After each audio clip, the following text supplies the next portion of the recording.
লামাহাট যাওয়ার রাস্তা। এটা আমরা একটা স্যারকে জিজ্ঞেস করলাম যে লামাহাট যাওয়ার একটা দিই বললো।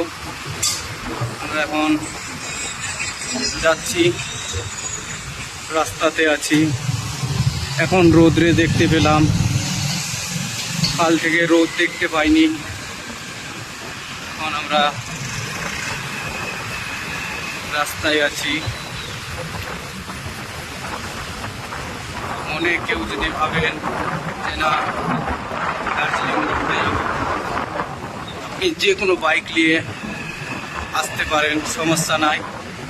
আমাদের কাছে স্প্লেন্ডার প্লাস নিয়ে আসা হয়েছে এবং একটা এমটিও রয়েছে। আগেকার ভিডিও দেখাবো আপনাদেরকে।